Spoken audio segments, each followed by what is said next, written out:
Insurance का मतलब क्या होता है? इंश्योरेंस का मतलब होता है एक तरह की सिक्योरिटी है इंश्योरेंस। जैसे इंश्योरेंस कंपनी और पॉलिसी होल्डर के बीच में एक लीगल कॉन्ट्रैक्ट होता है, जिसमें पॉलिसी होल्डर की अगर डेथ हो जाती है तो इंश्योरेंस कंपनी उनकी फैमिली को सिक्योरिटी प्रदान करती है। तो फिर ये सिक्योरिटी कितने टाइप्स की होती है और कैसे कैसे इसका डाइवर्सिफिकेशन और स्पेसिफिकेशन होता है? सिक्योरिटी बोलेंगे तो सिक्योरिटी जैसे घर का जो मालिक है उसके ऊपर बहुत तरह के खर्चे होते हैं। बच्चों का एजुकेशन है, रोज़मर्रे के जो खर्चे हैं वो हैं, फ्यूचर प्लानिंग है, हो सकता है ईएमआईज़ भी चालू हो, किसी तरह का लोन चालू हो। तो घर का मालिक जब वो हर एक तरह के खर्चे उठा रहा है, लेकिन किसी वजह से उनको कुछ हो गया, उनकी डेथ हो गई, तो अब ये सारे खर्चे कौन उठाएगा? तो ये सिक्योरिटी इंश्योरेंस प्रदान करती है। तो क्या इसका मतलब ये है कि जो घर का ब्रेड विनर है या जो घर का ब्रेड अर्नर है, खाली उसको ही इंश्योरेंस लेना लागू होता है? नहीं, ऐसा नहीं है। सबसे पहले इंश्योरेंस उनको लेना चाहिए, क्योंकि उनकी बदौलत सारे खर्चे घर में चल रहे हैं। तो सबसे पहले उनको अपने आप को सिक्योर करना चाहिए, उसके बाद अपनी वाइफ को, क्योंकि वो अनसीन सपोर्ट होता है। वाइफ अनसीन सपोर्ट है। आज जो भी हस्बैंड जो भी काम कर रहे हैं, जो घर का मालिक जो भी काम कर रहा है, उसके पीछे सपोर्ट किसका है? उनकी वाइफ का है, तभी वो आगे बढ़ रहे हैं और इतने सारे काम कर रहे हैं। उसके बाद अपनी वाइफ का लेना चाहिए और उसके बाद फिर बच्चों का भी लेना चाहिए। और बच्चों के लिए तो LIC ऑफ इंडिया में इस तरह की व्यवस्था है कि जैसे सपोज फादर मदर हर एक पेरेंट्स अपने बच्चों के लिए एक सपना देखते हैं, ड्रीम देखते हैं कि भाई हम उनके एजुकेशन के लिए 1 करोड़ 2 करोड़ 50 जो भी हो वॉटेवर अमाउंट, तो वो एक सोचते हैं कि हम इनकी शादी में इतना खर्च करेंगे या हायर एजुकेशन में इतना खर्च करेंगे। ठीक है, उनने सपने तो देख लिए उनने, लेकिन खुदा न खास्ता किसी वजह से उनको कुछ हो गया, तो अब उन सपनों का क्या होगा? तो तो LIC ने इस तरह से प्लान्स डिजाइन किए हैं कि वहाँ पे बच्चों का अगर हम इंश्योरेंस लेते हैं तो साथ में प्रीमियम वेवर बेनिफिट रहता है कि अगर घर के मालिक को कुछ हो गया, जो ब्रेड अर्नर है उनको कुछ हो गया, तो सारे प्रीमियम वेव हो जाते हैं। और अब ह्यूमन लाइफ वैल्यू के हिसाब से उनने जो अपना सम इंश्योर्ड कैलकुलेट करके जितने सम इंश्योर्ड का उनने इंश्योरेंस लिया है, सपोज उनने 5 करोड़ का इंश्योरेंस लिया है, तो तुरंत उनकी फैमिली में नॉमिनी को, उनकी वाइफ को 5 करोड़ रुपया मिल जाएगा, प्लस उन बच्चों की एजुकेशन के एक्सपेंसेस के लिए, होम एक्सपेंसेस के लिए भी एवरी ईयर उनको एक अच्छी रकम मिलती जाएगी। मतलब एक अच्छी रकम बोलेंगे तो जैसे 5 करोड़ का इंश्योरेंस है, उसका 10% एवरी ईयर उनको मिलेगा टिल टर्म, जितने साल तक की उनने पॉलिसी ली है वो। और उनने जो एक ड्रीम देखा था, एक सपना देखा था कि मेरे बच्चे को 5 करोड़ मिलना ही चाहिए एजुकेशन के लिए, उनकी शादी के लिए, वो अमाउंट भी वहाँ पे मिलेगा। आप जब भी अभी इंश्योरेंस के बारे में समझा रहे थे, तभी आपने एक वर्ड इस्तेमाल किया, वो वर्ड का नाम था प्रीमियम। हाँ, प्रीमियम का मतलब क्या होता है? प्रीमियम एक तरह से जैसे हम मार्केट में जाते हैं कोई सामान परचेस करने के लिए, कोई सामान हमने परचेस किया और उसको हम लोग एक वैल्यू होती है उसकी, हम वैल्यू उनको देते हैं, तो वही प्रीमियम हो गया। तो प्रीमियम ऐसा नहीं है कि बहुत तरह के प्रीमियम पे उसी को प्रीमियम बोलते हैं, लेकिन प्रीमियम ऐसा नहीं कि हमको वन टाइम ही देना है। बहुत तरह के प्लान्स है, वन टाइम वाले भी प्लान्स है, लेकिन वन टाइम थोड़ा महंगा होता है तो सब लोग अफोर्ड नहीं कर सकते हैं, तो उसको हम लोग इंस्टॉलमेंट में भी दे सकते हैं। प्रीमियम क्या होता है? प्रीमियम मीन्स अमाउंट, जो हम अमाउंट पे कर रहे हैं, जो हमने परचेज किए। हाँ, जो इंश्योरेंस आपने लिया है उसका प्रीमियम होता है। Premium is the amount at the rate at which you by the insurance. या करेक्ट। ओके, तो प्रीमियम को भरने का प्रोसेस क्या रहता है?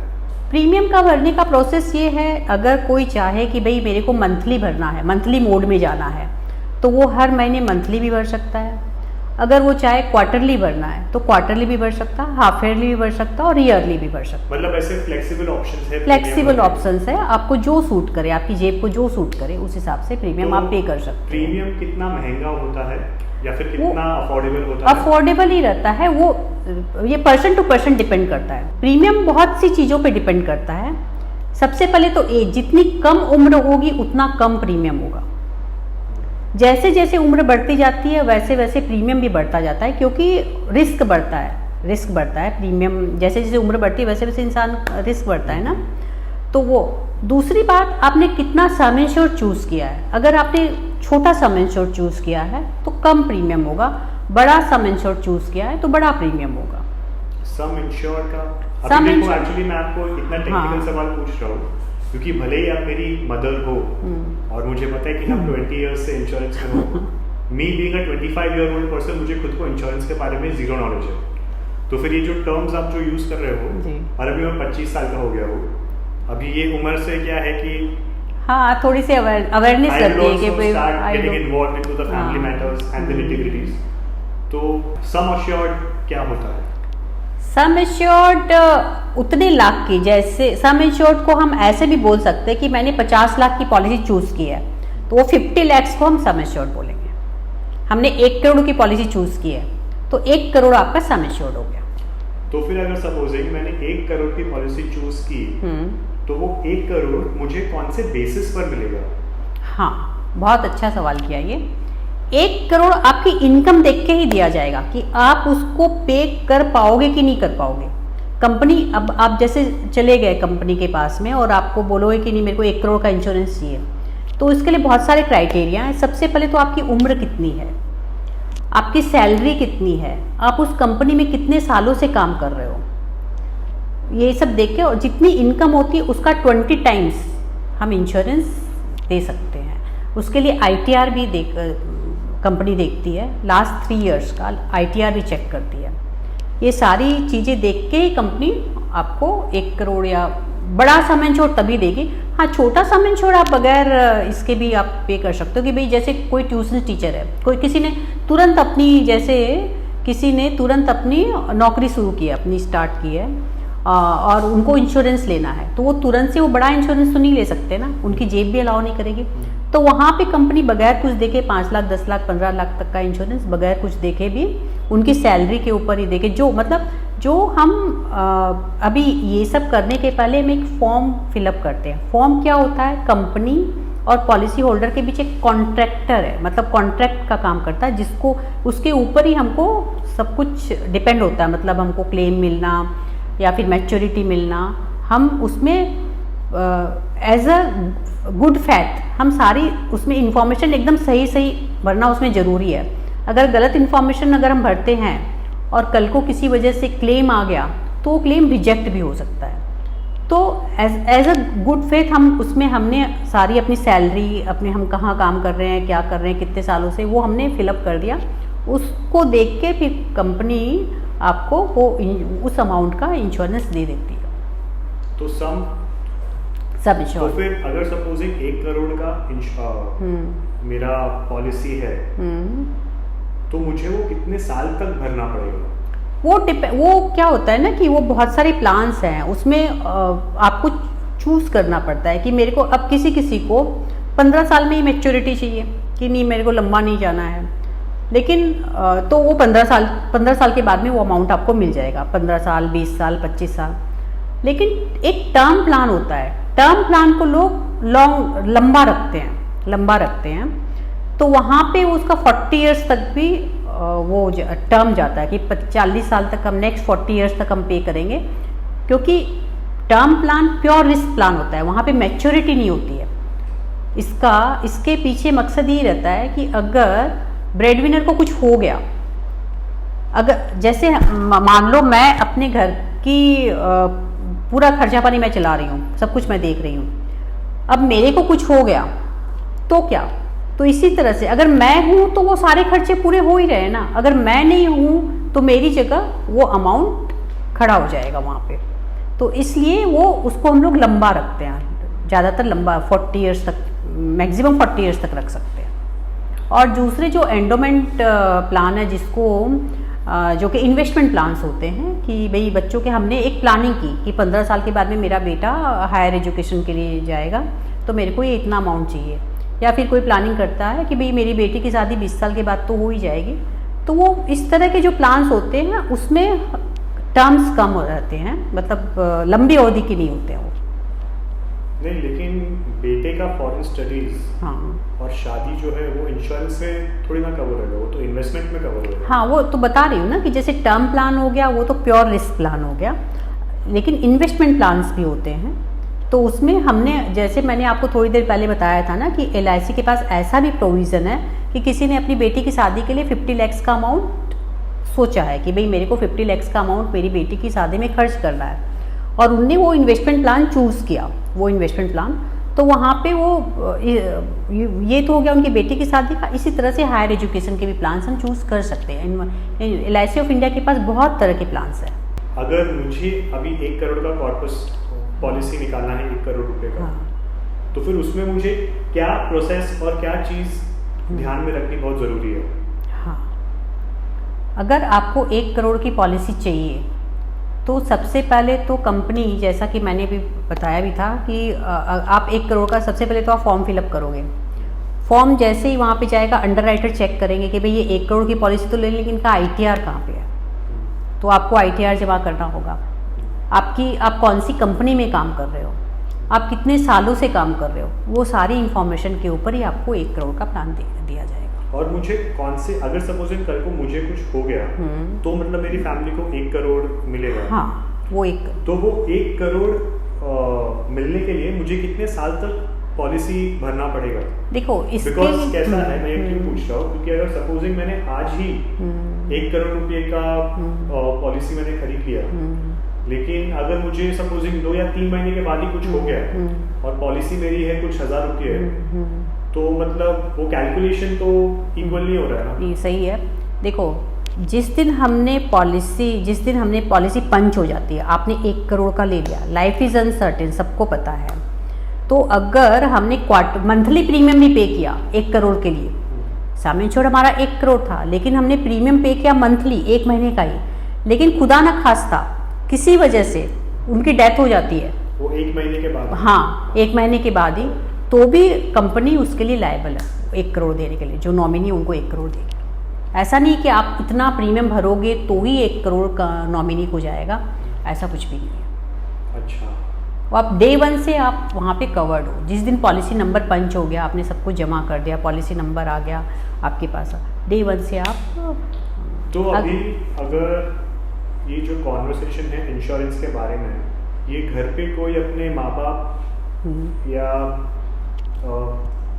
पेरेंट्स और बच्चे नहीं करते एक दूसरे के साथ? हाँ, अब इंडिया में थोड़ा सा अवेयरनेस कम है इसकी, इंडिया में काफ़ी कम इंडिया में है कि अब्रॉड भी वैसा ही है? अब्रॉड में नहीं, अब्रॉड में जापान में तो जैसे ही बच्चे पैदा होते हैं तो उनको तुरंत, जैसे अपने इंडिया में गाड़ी का इंश्योरेंस कैसे कंपलसरी है, वैसे जो डेवलप्ड कंट्री है, जो डेवलप्ड कंट्री, वहाँ पे इंश्योरेंस कंपलसरी है। जापान में तो जैसे ही बच्चे पैदा होते हैं तुरंत 1 करोड़ का इंश्योरेंस उनके लिए कंपलसरी है।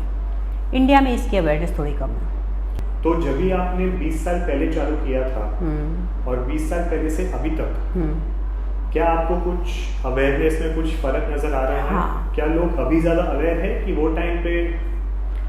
टाइम पे इतना मीडिया, इतना सोशल मीडिया वगैरह नहीं था, घर घर जाके हम बताते थे और इतना बड़ा सम इंश्योर्ड का लोग नहीं लेते थे। अब अवेयरनेस अच्छी आ गई है और प्राइवेट कंपनीज के आने के बाद में तो अवेयरनेस ज़्यादा आ गई, तो लोग और बहुत तरह के नए तरह के प्लान्स आने लगे। प्राइवेट कंपनी जैसे रिलायंस का इंश्योरेंस, हाँ रिलायंस हो गया, जैसे बजाज हो गया, ICICI, जैसे बैंक्स भी करने लगी हैं। तो इस तरह से 36 कंपनीज हैं इंडिया में, 36 कंपनीज हैं जो जनरल इंश्योरेंस और लाइफ इंश्योरेंस सेल कर रही हैं। पहले सिर्फ LIC ऑफ इंडिया थी, उन दिनों अवेयरनेस कम थी, उस समय इतना प्रचार प्रसार भी नहीं था, इतना मीडिया भी नहीं था। अब लोगों को कुछ घटनाएं इस तरह की घटी कि लोगों को, जैसे कोरोना के बाद, कोरोना के दौरान ही टर्म प्लान बहुत बिके, लोगों ने बहुत टर्म प्लान, लोगों को समझ में आने लगा कि भाई हमको इंश्योरेंस क्यों लेना चाहिए, नहीं तो हर एक के मन में यही रहता है हमको क्या होने वाला, क्यों लें इंश्योरेंस, क्यों इसमें पैसा खर्च करें। ओडिशा का भी जो ट्रेन का एक्सीडेंट हुआ था, उसमें भी मैं बहुत मीडिया में देख रहा था कि IRCTC में जो लोग ट्रेन बुक कराते हैं उसमें भी छोटा सा एक सेक्शन रहता है कि मतलब कुछ 30 पैसे का अपना ट्रैवल करो तो इतना इंश्योरेंस। हाँ, लेकिन फिर भी उसको कोई सीरियसली लेता है, एज अ सेफ्टी होता है वो, और उसको लोग ना तो रीड करते हैं ना देखते हैं ना इंश्योरेंस के। मतलब उड़ीसा ट्रेन हादसे में या कोरोना में जब मैंने देखा कि भाई इतने सारे लोगों की डेथ हो रही है, कुछ क्लेम्स के बारे में भी मेरे पास कुछ क्यूरीज आई थी कि भाई ये कैसे सॉल्व होगा, क्या होगा। तब मैं देख रही थी जिनकी अच्छी खासी इनकम थी, अच्छा खासा परिवार चल रहा था, लेकिन इंश्योरेंस के नाम पे उनके पास क्या था, 5 लाख 10 लाख बस यही। और अगर हम आज भी जब जाते हैं लोगों के पास में इंश्योरेंस, अरे है ना हमारे पास इंश्योरेंस है ना, हम चेक करते तो कितने का निकलेगा। हाँ, उनके दादाजी ने, उनके पिताजी ने कोई लिया हुआ इंश्योरेंस होगा 2 लाख 4 लाख 5 लाख का। तो ये काफ़ी अपने इंडिया में इसकी अवेयरनेस बहुत कम है, वो जबकि होना चाहिए। क्या उसका एक नतीजा ये भी है कि कंपनीज और इंश्योरेंस एजेंट्स ने गलत तरीके से और गलत इंश्योरेंस बेचा है लोगों को? क्योंकि अभी क्या होता है कि अभी जब भी हम लोग इन्वेस्टमेंट या इंश्योरेंस के बारे में बात भी करते हैं, तो फिर एक जो इंडियन नॉर्मल माइंडसेट या नॉर्मल जो कंसेंसस है वो ये भी है कि अरे ये लोग तो खाली इंश्योरेंस बेचने के लिए बोल रहे हैं, इंश्योरेंस से कुछ नहीं होगा, खाली पैसा खाने का काम है। और मोस्ट ऑफ द चीज जो भी इंश्योरेंस या इन्वेस्टमेंट के बारे में बात करते हैं, उन लोग का सबसे पहले जो माइंडसेट है वो इसी पर खटक रहा है कि सामने वाला बेचने की कोशिश कर रहा है, इसके लिए वो ये सब अच्छा बोल रहा है। और ऐसे बहुत सारे न्यूज़ भी आए हैं कि लोगों को गलत इंश्योरेंस मिले हैं, इंश्योरेंस एजेंट ने सही से काम नहीं किया है। तो उसकी वजह से क्या है कि जो चीज़ आपको प्रोटेक्ट करने के लिए बनी है, उसके ऊपर से ही आपको जो विश्वास है वो उठ जाता है। हाँ, अगर ये चीज़ मैं मानती हूँ, लेकिन ये इतना ज़्यादा नहीं हो। अब देखो, जैसे अगर आप अपने घर का इंटीरियर करवाते हो तो किसके पास जाते हो? आर्किटेक्ट के पास या अभी। हाँ, वैसे ही अगर सपोज आपकी कुछ हेल्थ इश्यूज है तो आप डॉक्टर के पास जाओगे। तो उससे हम इंडिया में क्या होता है ना कि कुछ भी वो करना, अब हमको कोई कानूनी कार्रवाई करनी है तो हम लॉयर के पास जाएंगे, अपने मन से तो नहीं करेंगे। सिर्फ इन्वेस्टमेंट लोग चाहते कि नहीं हम अपने आप कर लेंगे, क्योंकि उसको तो बहुत वो पता नहीं वो अपने टारगेट पूरा करने के लिए आएगा एजेंट, और नहीं हमको उनसे नहीं लेना, हम अपने आप कर लेंगे, हम यूट्यूब देख के कर लेंगे, हम टीवी में इतना आता है वो सब देख के कर लेंगे। तो ये गलत है, ये तरीका ही गलत है। और दूसरा क्या होता है ना कि अब जैसे उड़ीसा ट्रेन हादसे में एजेंट्स तो जाते हैं, जो एडवाइज़र है वो लोगों के पास जाते हैं, तो लोगों का ये जो मिसकंसेप्शन है ना कि नहीं वो अपने टारगेट पूरा करने के लिए आ रहा है, हमको नहीं लेना है, और अरे हमारे पास तो है। तो ये जो थोड़ा सा जो गलत हुआ है, कुछ एजेंट्स ने किया भी है, मैं इससे मना नहीं करूँगी, लेकिन बहुत अपने आप हमको ये बात तो समझनी चाहिए ना कि भाई हमें कुछ भी काम करना है लाइफ में तो हम उसके एक्सपर्ट्स के पास जाते हैं। तो जब हमको इन्वेस्टमेंट करना है तो क्यों ना हम उसके एक्सपर्ट्स के पास ही जाएं।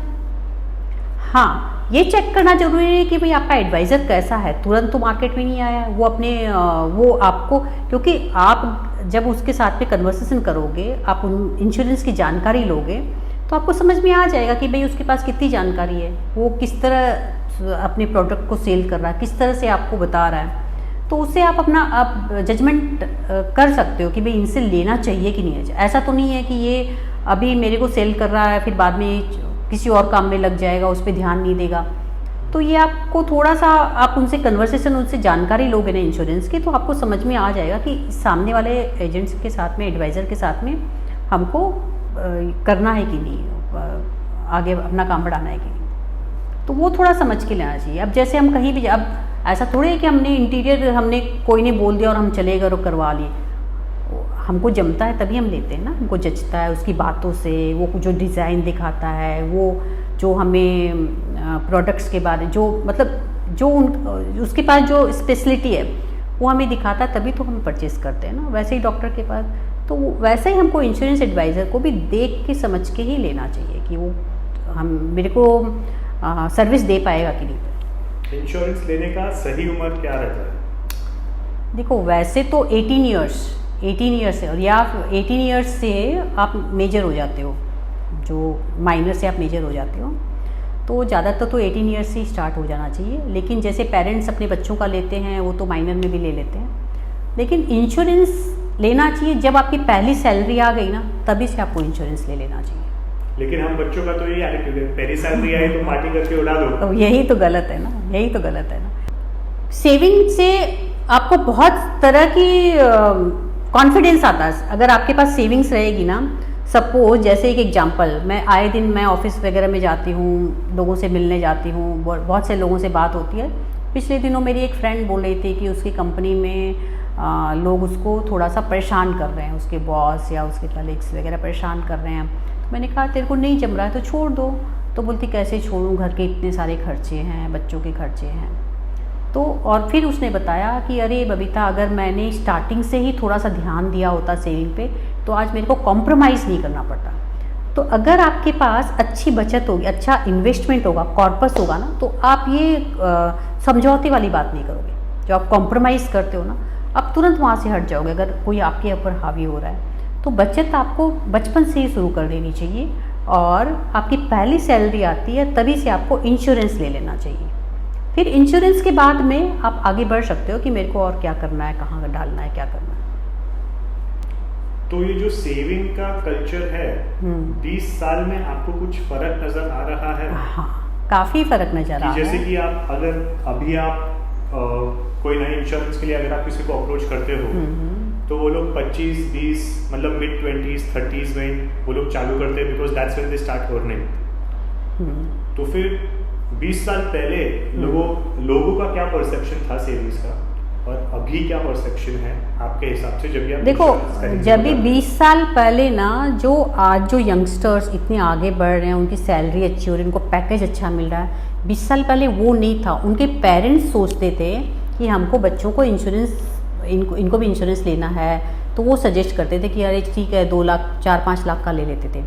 आज जो बच्चे, उनको अच्छा पैकेज मिल रहा है और उनमें अवेयरनेस आ गई है, कुछ घटनाओं के कारण भी, और कुछ उन लोग न्यूज़ देखते रहते हैं और लोगों के बीच में रहते हैं और मीडिया वगैरह का इतना प्रचार होता है। तो आज लोग अच्छे से इंश्योरेंस लेते हैं, करोड़ों का इंश्योरेंस लेते हैं।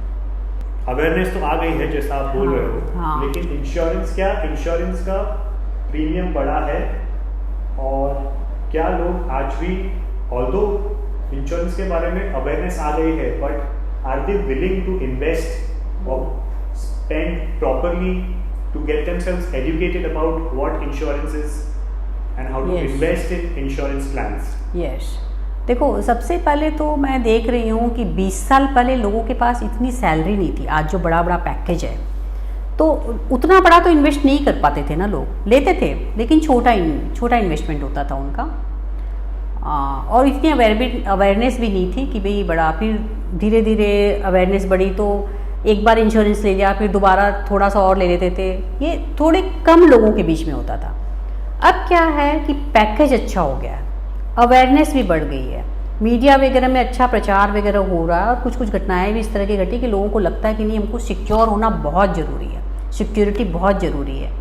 तो अब लोग बड़ा प्रीमियम देके बड़ा इंश्योरेंस ले रहे हैं, और इन्वेस्टमेंट के पैटर्न्स भी बहुत चेंज हुए हैं। पहले 2-4 ही थे, अब काफ़ी आ गए हैं। तो इस हिसाब से अच्छा चेंजेस आया है इंश्योरेंस में। ये एक्चुअली मेरा खुद का ऑब्जर्वेशन रहा है कि सब लोग को लगता है कि हर कोई स्पेशल है। बिल्कुल, सब बिल्कुल, ये तो एकदम और उनको गॉड गिफ्टेड होगा, हर एक के अंदर कुछ ना कुछ खासियत, और एवरीवन इज स्पेशल। सवाल तो सुनो यार कि सब लोग स्पेशल है, और हम लोग को कुछ नहीं होएगा। हाँ, जिसकी वजह से लोग इंश्योरेंस के बारे में सीरियस नहीं होते हैं। अभी कैसा है कि अभी हम लोग ये पॉडकास्ट कर रहे हैं, मैं मेरा खुद का एग्जांपल बोल रहा हूँ। अभी हम लोग ये पॉडकास्ट कर रहे हैं, आपसे मेरी बैठ के बातचीत हो रही है। बिल्कुल। वरना तो हम लोग घर पर ही रहते हैं, लेकिन मैंने कभी आपसे ना ही इंश्योरेंस के बारे में पूछा है ना ही मैंने कभी एकदम सही, बिल्कुल सही कर रहे हैं। मैं एक बहुत मेरे जनरेशन के हिसाब से जो एक माइंडसेट रहता है, मैं उसके हिसाब से मैं बात कर रहा हूँ कि मुझे लगता है कि I am fit and fine, मुझे कुछ I am not lactose intolerant, मुझे कुछ हेल्थ का इश्यूज है नहीं, मैं बचपन से एकदम एक्टिव बच्चा रहा हूँ और मुझे कुछ ऐसा प्रॉब्लम है नहीं। और मेरा बस खाली मुझे पता है नहीं, बट मेरा एक परसेप्शन है कि मैं लंबा जिंदगी जीने वाला हूँ। अभी किसी को भी पता नहीं है कि कौन कितने साल तक जीने वाला है। करेक्ट। तो अभी हम लोग ये बात कर रहे हैं, तभी मुझे इंश्योरेंस का इम्पोर्टेंस पता चल रहा है। बिल्कुल। और अभी मैं 25 साल का हो गया हूँ, तो अभी कैसा है कि 25-20 in your mid 20s and the 30s is the time when you start earning. उसके बाद ही आप लोग सोचने लगते हैं उसके बारे में। बट क्या ये एटीट्यूड सही है? नहीं, बिल्कुल। ये एक्चुअल में सीरियसनेस एक्चुअली कभी आता है एक इंसान में? नहीं, एक्चुअल में क्या है ना, इसके पीछे विडंबना क्या है ना कि हमारा जो एजुकेशन सिस्टम है वहाँ पे ये सिखाया ही नहीं जाता है। वहाँ पे ये जरूर एक सब्जेक्ट होना चाहिए कि भाई आपको इन्वेस्टमेंट कब से स्टार्ट करनी है। हम दूसरी बातें तो बहुत सारी सीख लेते हैं, लेकिन हमारी कंडीशनिंग ही वैसी नहीं हुई होती कि हमको जैसे ही हमारी अर्निंग चालू होए हमको बचत करनी है, हमको इन्वेस्टमेंट करना, हमको इंश्योरेंस लेना है, हमको अपने आप को सिक्योर करना है। तो ये हमारी विडंबना है। और दूसरी बात मैं तो यही बोलूँगी, जब आपकी सैलरी स्टार्ट होगी, जब आप में समझ स्टार्ट होगी, तब से आपको सेविंग स्टार्ट करनी चाहिए, अपने आप को सिक्योर करना चाहिए। जो भी आज की तारीख में आज इंश्योरेंस इंडिया में क्यों कम है, इसीलिए ना कि लोग यही सोचते हैं कि अरे मेरे को क्या होने वाला है। आज तुम 45 ईयर ओल्ड पीपल के पास भी चल जाओगे ना तो अरे मेरे को क्या होने वाला, अभी इतना लंबा कौन लेगा, कोई 15 साल 25 साल तक कौन पैसे डालता रहेगा। लेकिन देखो दिन किसी ने नहीं देखा, लाइफ इज अनसर्टेन, लाइफ वो अपने हाथ में नहीं है। अपने हाथ में क्या है कि हम अपने आप को सिक्योर करें। जैसे एक हम गाड़ी परचेस करते हैं, उसके साथ गाड़ी तो एकदम न्यू रहती है, नई गाड़ी को क्या होने वाला है, लेकिन उसके साथ स्टेपनी होती है कि नहीं? स्टेपनी होती है ना। क्यों होती है? कि किसी वजह से कुछ हो जाए तो वो उसको सपोर्ट करेगी। तो इस तरह की अवेयरनेस अगर हो ना इंडिया में भी तो परिवार सिक्योर रहेंगे। हाँ, मैंने एक कोट पढ़ा था, एक व्हाट्सएप का जो स्टेटस आता है, that the car that you drive is insured but the person driving the car is not insured. Correct. और एक पॉइंट है ना लोगों की इंश्योर, ऐसा मैं भी जब भी जाती थी ना तो बोलते थे अरे यार मैं इंश्योरेंस निकाल के क्या फायदा, मैं मरने के बाद मेरे को थोड़ी पैसा मिलने वाला। हाँ, दो उसके पास फैमिली है but he will not think about his family, he will think about himself. ऐसे भी लोग हैं, ऐसे भी है, ऐसे भी लोग। पैसा डालूं हाँ, मेरे को ही नहीं मिला। हाँ हाँ, ये ऐसा बात होता है, ऐसा होता है। मैं ये भी है, इतना गुस्सा आता था। फैमिली बनाया है, तूने शादी की हाँ। है, 2 बच्चा पैदा किया है और बोलते मरने के बाद मेरे को पैसा का फायदा क्या? नहीं, और बहुत से पेरेंट्स तो ऐसे भी, हम लोग ट्रेनिंग में भी सुनते थे कि अरे वो मेरे बच्चों को जाएगा, खुद कमाएंगे ना, मैं क्या उसके लिए करके जाएंगे। तो ये बहुत गलत है। और थोड़े जन क्या करते इंश्योरेंस निकालते 1-2 साल भरेंगे, सो जाए, फिर से दूसरा इंश्योरेंस हाँ, 1-2 साल भरेंगे। ये बेस्ट टर्म इंश्योरेंस निकालने का एक भूल जाओ, तेरा 20 साल है, 60 साल तक का रहता है ना इंश्योरेंस? नहीं, 80 साल तक का, 80 साल तक का, 80 इयर्स, तो 20 साल का 60 साल का निकालना एक। लेकिन उसमें टर्म इंश्योरेंस में क्या प्रॉब्लम है ना कि लोग लंबा भरते ही नहीं है। मेरे पास लोगों ने कितने कितने टर्म इंश्योरेंस लैप्स पड़े हैं, 10 साल भरेंगे, बड़ा बड़ा इंश्योरेंस ले लेंगे, उन लोगों को फिर लगने लगता अरे यार मेरा पैसा तो बर्बाद जा रहा है, मेरे को क्या होने वाला है, अभी 10 साल तक नहीं हुआ तो और आगे क्या होने वाला। फिर वो बंद कर देंगे, फिर शरीर में कुछ बीमारी आ जाएगी ना, तब उनकी बुद्धि वापस से आएगी, अरे तब बिजली चमकेगी। तो वो तो रिवाइव होएगी नहीं। उस उम्र में अगर तुम ये निकालोगे ना तो प्रीमियम फिर वो निकालता नहीं है। तो अभी 25 इयर्स में तू टर्म इंश्योरेंस तो दूसरा इंश्योरेंस मत निकाल, तो एक टर्म इंश्योरेंस निकाला ना, छोटा बड़ा टर्म इंश्योरेंस लेकिन भरेगा तो थोड़ा सा 25 इयर्स, 80 इयर्स का कितना साल होता है तेरा, डाल देने का, भूल जाने का वो। तो 500 रुपए मैं तो हम लोग ऐसे ऐसे ही डालते हैं, तो डाल दो, बैंक में से तुम लोग जाते ही रहने देना, भूल भी जाते। मैंने तो जो लोगों की प्लानिंग करके दी ना, उसमें देखो बड़ा इंश्योरेंस के लिए ITR लगेगा, तो जो लोगों की प्लानिंग करके दी उनको पता भी नहीं है कि मैंने उसमें टर्म प्लान डाला हुआ है। मैंने किसी 2-3 जिन लोगों का, तो उन लोगों को पता ही नहीं है। मैंने बोला कॉम्बिनेशन प्लान है, कॉम्बिनेशन डाल दिया मैंने उसमें, 25 लाख 50 लाख। हाँ, और तो भले अभी थोड़ा इयर्स का निकालने का नहीं, अभी क्या होता है कोई बोलता नहीं लॉन्ग टर्म के नहीं बस 45 साल में तेरा पैसा खत्म, तेरे को मिलेगा नहीं। कोई भी फला आदमी 45 इयर्स में तो कोई कुछ होता नहीं है, तो बड़ा साल का निकालेगा, कोई 60 इयर्स में किसको क्या होगा। इन लोगों का तो मैंने सब किया, इन लोगों का तो उस तरह का भी मैंने निकाला हुआ है ना, ये 100 साल तक चलेगा, पैसा सिर्फ 15 साल तक भरने का, लेकिन उसमें टर्म प्लान जो रिस्कवर इंक्रीज होता जाएगा बिना पैसा भरते ही, पैसा भी नहीं भर रहा है, रिस्कवर भी इंक्रीज हो रहा है और उधर से अमाउंट भी मिलेगा, तो उसको लैप्सेस का चांसेस ही नहीं है। होल लाइफ प्लान है। अभी जो जीवन उमंग आया है ना, अभी नया है, हाँ नया आया जीवन उमंग जो आया ना, उसमें टर्म प्लान तुम्हारा फ्री में है, बिना पैसा भरे ही तुम्हारा रिस्क कवर बढ़ रहा है। रिस्क कवर एक टर्म प्लान निकाला ऑलरेडी तो भी इसमें डाल सकते हैं दूसरा नहीं, एक टर्म प्लान निकाला वो तुम्हारा अलग चलेगा, वही उसको लैप्स होने के चांसेस हैं, कभी तुम्हारा भेजा घूम गया। अरे यार ऐसा एक टर्म प्लान है तो इसमें भी टर्म प्लान निकाल हाँ, सकते वो दूसरा भी निकाल सकते हैं। टर्म प्लान तुम कितना भी निकालो। अभी जैसे मेरा एक कंपनी है जो डायरेक्टर है, उसने मेरे से 1 करोड़ का लिया टर्म प्लान, फिर उसका काम वाम बढ़ गया। मैंने उसकी वाइफ से मैंने खुद पूछा कि क्या तुमको लगता है अमीर के लिए 1 करोड़ का टर्म प्लान ठीक है? बोले नहीं ठीक तो नहीं, क्या करें? मैंने कहा और निकालो। बोले अच्छा ठीक है 2 करोड़ का दे दो, क्योंकि 50 लाख का तो उसका ऑनलाइन हम लोगों ने लिया था। तो जब भी मैंने वहाँ पे पेपर सबमिट किया तो टक टक टक सब देखते हैं ना कि भाई कौन कौन सा इंश्योरेंस है, तो पता चला वो 50 लाख का तो लैप्स पड़ा है। तो मैंने को फ़ोन किया, चलिए 50 लाख हुआ उसका लैप्स पड़ा। अरे अमीर ने पैसा नहीं भरा होगा। मैंने कहा नहीं भरा तो भी तो मार्च में लैप्स हुआ, भरवाओ उसको, फटाफट करो उसमें। बोला नया कुछ ले लेंगे ना। मैं नया लोगे ठीक है, उसके लिए उस समय ने लिया वो प्रीमियम, और अभी वो प्रीमियम तो बढ़ जाएगा ना। अब तुम 50 लाख का लोगे तो डबल प्रीमियम लगेगा। तो वो टर्म प्लान का यही होता है, अगर तुमने बगैर बताए सामने वाले को दिया है ना, उसके साथ ही इंक्लूड कर दिया इन्वेस्टमेंट में, तो उनको क्या लगेगा ना कि मेरे को तो पैसा मिलने वाला है, तो बंद नहीं करेगा। लेकिन अगर सेपरेट से उसने ले लिया 1 करोड़ 2 करोड़ तो बंद ही होने वाला। मेरे पास कितने सारे बंद पड़े हैं, लोग नहीं सुनते हैं। फिर अरे यार ये पैसा अभी घर में खर्च के लिए चाहिए, इसके लिए चाहिए, कौन 15,000 हर साल भरेगा, ये करेगा वो करेगा, फिर छोड़ ही देते हैं। लेकिन वही अगर होल लाइफ जीवन आनंद है नहीं तैयार। हाँ 15,000 और उनका 50,000 15,000 किधर जा, एक बार लोग घर से बाहर निकलते तो ऐसे उड़ा देते हैं। 1,200 दिखता नहीं है हाँ महीने का, हाँ एक साल के बाद अभी 15,000 हाँ। और फिर अगर उस पर पेनल्टी लग गई ना तो इतनी फटाफट इंटरेस्ट बढ़ता है, फिर तो लोग भरते ही नहीं है, छोड़ ही देते हैं।